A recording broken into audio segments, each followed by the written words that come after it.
Hola, bienvenidos a Conoce la Esclerosis Múltiple. Yo soy Antonieta Sea y el tema del que vamos a platicar hoy, pues cuando tienes cualquier enfermedad, no importa esclerosis o la que sea, este punto del diagnóstico se vuelve algo fundamental. Y sobre todo en las enfermedades como esta, que tienen tantos síntomas y no hay una sola prueba que pueda decir es o no es, pues el que lo haga un doctor con la experiencia necesaria, que te sepa decir qué otras cosas pueden ser, pues se vuelve aún mucho más importante. Así que hoy vamos a platicar con la doctora Irene Treviño Frank. Ella es neuróloga y es especialista en enfermedades desmielinizantes y nos va a decir con qué otras enfermedades se puede confundir la esclerosis múltiple. Los invito, como siempre, a ver esta entrevista, a suscribirse aquí en el canal y a seguirnos en las redes sociales. Bienvenidos.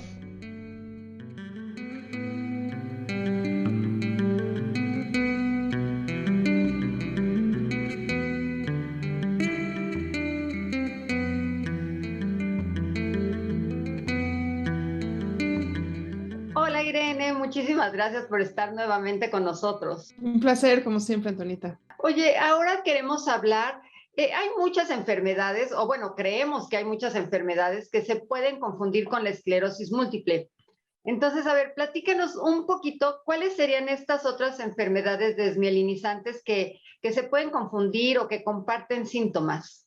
Claro, sí, bueno, recuerden que la esclerosis múltiple, como su nombre bien lo dice, pues es una enfermedad muy diversa, muy heterogénea, y en ese sentido, pues comparte síntomas con una gran cantidad de enfermedades. Esa es una parte importante, pero también comparte cambios en los estudios, particularmente en la resonancia magnética, que yo creo que es otro motivo por el cual puede confundirse la esclerosis múltiple. De hecho, se puede confundir con enfermedades que ni siquiera son del cerebro, ¿no? No sé, estas cirugías de columna, de cadera o cosas oftalmológicas, mucho antes de siquiera llegar al neurólogo. Bueno, entonces es una parte. Pero bueno, ya especificando lo que son las enfermedades desmielinizantes que decías, pues recuerden que son estas enfermedades en las cuales se altera la estructura del cubrimiento de las terminales nerviosas, que es la capa de mielina, y ahí sí nos restringimos bastante en el catálogo de diagnósticos diferenciales. Particularmente nos preocupa una enfermedad que se llama neuromielitis óptica o le decimos NMO, en la cual se inflama también el nervio óptico, igual que en esclerosis múltiple, también se inflama la médula espinal, también se puede inflamar el tallo del cerebro, y entonces, pues esos son síntomas que se pueden confundir con los brotes clásicos de esclerosis múltiple. La neuromielitis óptica es una enfermedad que en los últimos 10 años ha tenido mucho auge en el sentido de que la entendemos mejor y sabemos ahora que es distinta a la esclerosis múltiple, desafortunadamente mucho más grave, afortunadamente mucho menos frecuente, y sí es crucial para nosotros los neurólogos poder distinguir entre esclerosis múltiple y NMO. Yo creo que esa es una variante, como se le decía antes, o una alternativa que siempre hay que considerar, particularmente si ha habido neuritis óptica o mielitis. La otra con la que muchas veces se confunde la esclerosis múltiple y es más frecuente en población pediátrica, niños o adolescentes, es una cosa que se llama ADEM o EMDA, encefalomielitis diseminada aguda, en la cual también se inflama el sistema nervioso, el cerebro, tallo cerebral, la médula espinal, pero generalmente se inflama mucho más rápido, es decir, en el transcurso de horas, días, se inflama todo eso. A diferencia de la esclerosis múltiple, donde generalmente tenemos inflamación, quizá hubo neuritis óptica, luego pasaron meses o años y luego se inflamó, no sé, la médula espinal, se desinflamó meses o años, ahora el tallo cerebral, etcétera, etcétera.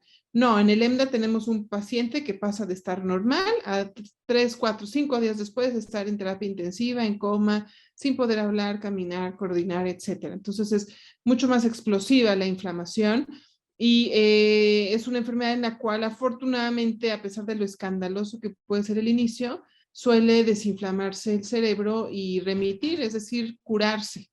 Entonces, esas yo creo que son las principales enfermedades desmielinizantes, pero hay otras que no son siquiera desmielinizantes y se confunden mucho con esclerosis múltiple.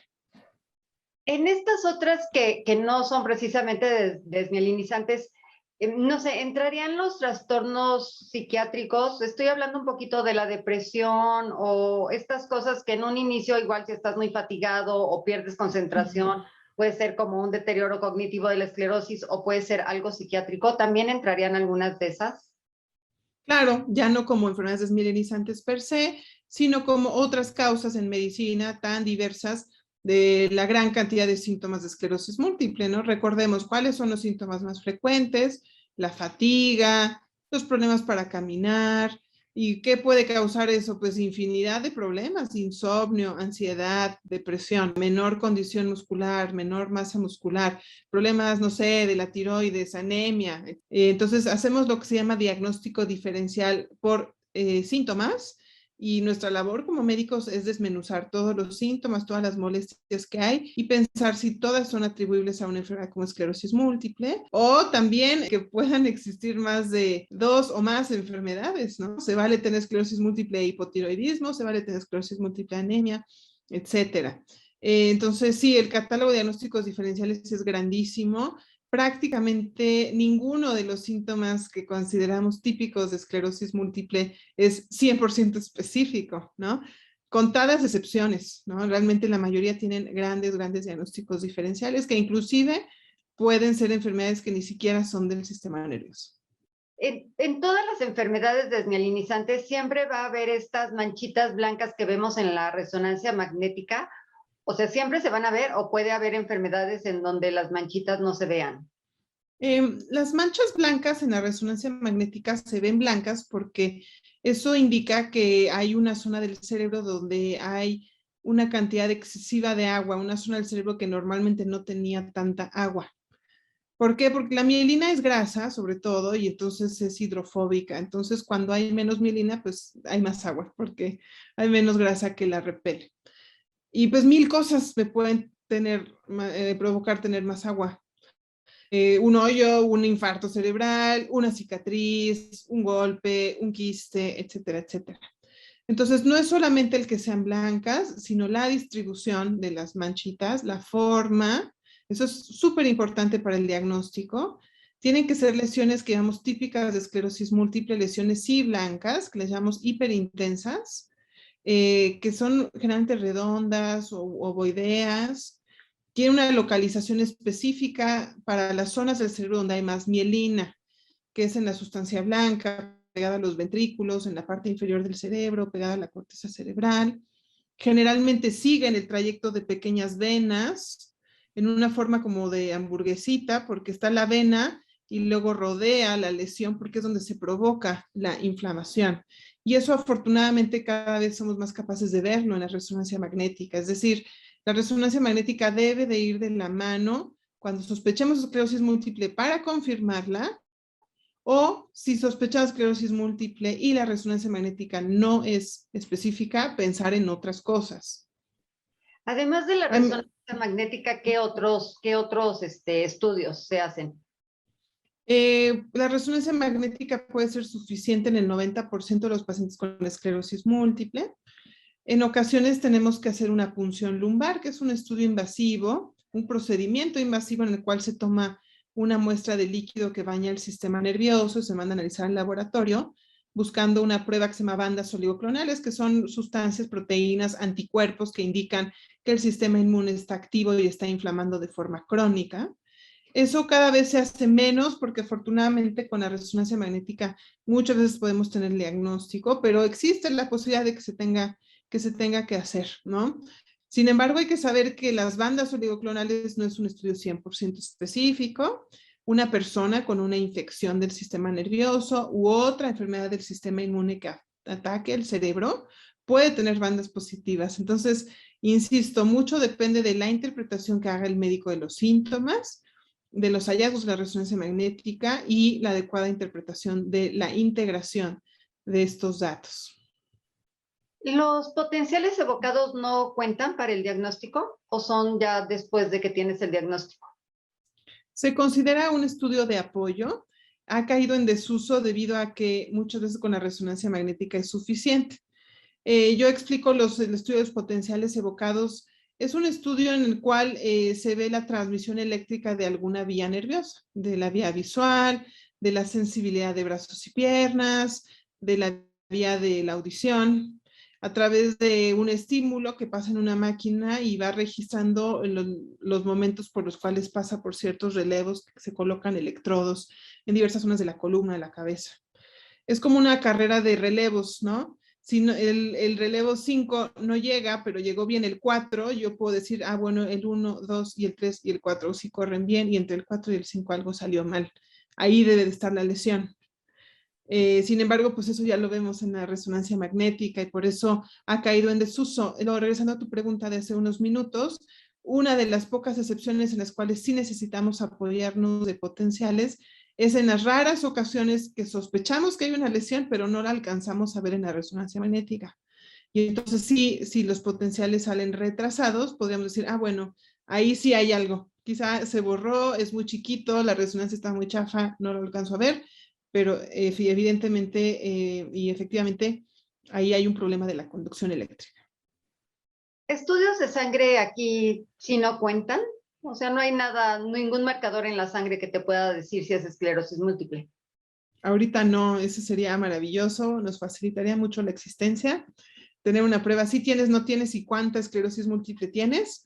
Ese es el sueño, no lo tenemos. Es difícil realmente en esclerosis múltiple pensar en eso, porque es una enfermedad del sistema nervioso central, que es un órgano que clásicamente está protegido, le llamamos órgano santuario, aislado del resto del cuerpo, con poca comunicación directa a la sangre, hay barreras que lo protegen, y entonces puede haber 10,000 cambios en el sistema nervioso central que no se reflejen en la sangre. ¿Y qué banderas rojas o qué señales puedes tener en cuenta? No sé si la edad, el género, si el hombre, mujer, estas cositas de las que ya hemos hablado, pero ¿cuáles dirías tú así que son básicas para decir si es esclerosis múltiple o no? Esto puede ser cualquier otra cosa.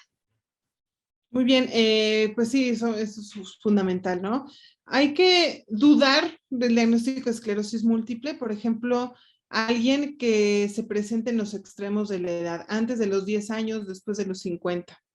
Eso no quiere decir que no pueda ser esclerosis múltiple, pero es menos probable. Y la recomendación en estos extremos de presentación, extremos de la edad, es ser mucho más minucioso con el diagnóstico y revisar 2, 3, 5 veces. Otro punto, la resonancia magnética. Si la resonancia magnética es normal o no tenemos las lesiones típicas, dudemos fuertemente del diagnóstico de esclerosis múltiple. Otra bandera roja muy clara, síntomas que sean muy severos desde el inicio y que inicien abruptamente. A las 16:55 yo estaba normal, a las 16:58 no podía hablar. Y así me quedé y nunca mejoró. Nunca hubo las famosas remisiones. Esos son síntomas atípicos y de hecho nos deben de hacer pensar más en problemas de la circulación cerebral, las famosas embolias o derrames cerebrales. Síntomas que son muy raros en esclerosis múltiple, por ejemplo, que baje la audición, la hipoacusia famosa. Esto es raro. Hay otras enfermedades que pueden dar puntitos blancos y que causan hipoacusia y que no son esclerosis múltiple. Que tenga mucha fiebre el paciente, mucha confusión, mucho dolor de cabeza, que predomine eso y no tanto, por ejemplo, los problemas del equilibrio, de la caminata, de la vista, que son más frecuentes en esclerosis múltiple. Otro es que el paciente tenga mucho tiempo supuestamente con el diagnóstico y no ha tenido los síntomas clásicos de la enfermedad, ¿no? O que solamente tenga deterioro cognitivo, por ejemplo, olvidos, y no tenga otras cosas, fatiga, alteraciones de la marcha, problemas de la coordinación, alteraciones de la fuerza, los reflejos, etc. Otra bandera roja muy, muy, muy clara es si los síntomas siempre son del mismo lado. Mismo lado, mismo lado, mismo lado. Hay que pensar más bien en un problema de un tumor. Inclusive si la resonancia solo salen cosas de un lado, de un lado, de un lado, eso es completamente atípico en esclerosis múltiple. ¿Qué otro diagnóstico diferencial? Pues que suceda la esclerosis múltiple en el contexto de un paciente que tiene otras enfermedades. Tiene cáncer, tiene metástasis, ya tiene esclerosis múltiple, y pues no serán las mismas metástasis. O tiene SIDA y ahora esclerosis múltiple. Está difícil, como alguien que tiene una enfermedad que baja las defensas, ahora tiene una enfermedad autoinmune. Quizás sea más una infección, ¿no? Entonces, todas esas cosas nos deben de hacer dudar el diagnóstico si predominan mucho los síntomas que le llamamos sistémicos, de los riñones, de las articulaciones, de la piel, de los pulmones, porque la esclerosis múltiple es una enfermedad específica del sistema nervioso central. debilidad en la mitad del cuerpo, amaneció así, no puede hablar, difícilmente va a ser por esclerosis múltiple. Los brotes generalmente se desarrollan a lo largo de horas o días, no súbitamente. Y la otra cosa, ¿no?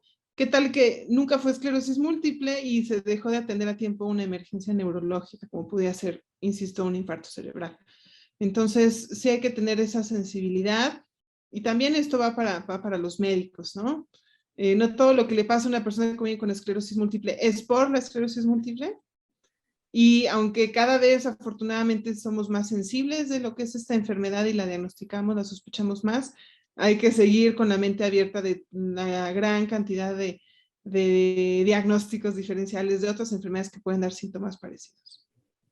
Por último, Irene, y regresando un poquito a lo que platicábamos en el principio de las manchitas blancas que aparecen en la resonancia, porque creo que es lo que más identificamos como con la esclerosis múltiple. Por lo menos entre los pacientes siempre estás oyendo de yo tengo 10 y yo tengo 20 y yo tengo 60, pero ¿qué otras causas o qué otras cosas te pueden causar esas manchitas blancas? Ya nos dijiste algunas, pero ¿qué otras cosas hay?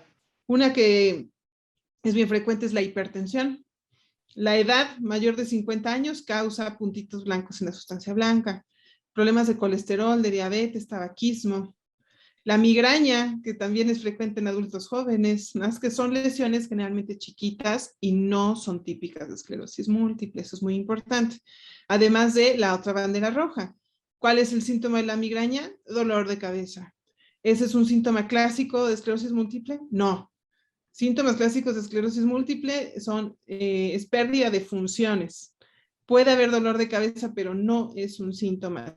Y eso yo creo que la clave para el diagnóstico. Entonces, también puede haber cambios inespecíficos de la sustancia blanca, puede ser que alguien esté deprimido y hay un puntito y ya le están atribuyendo todo eso a esa lesión inocente. Claro, sí, sí, hay que esperarse y qué bueno que nos dices que pues los puntitos blancos no son exclusivos de la esclerosis, ¿no? Todo, no, la esclerosis es tan múltiple que comparte, tiene para dar y regalar a todas las enfermedades. Pues te agradezco muchísimo esto y eso, ir siempre a buscar al neurólogo, al especialista, si es posible que no nada más sea neurólogo, que sea especialista, así como tú, en enfermedades desmielinizantes. Muchas gracias.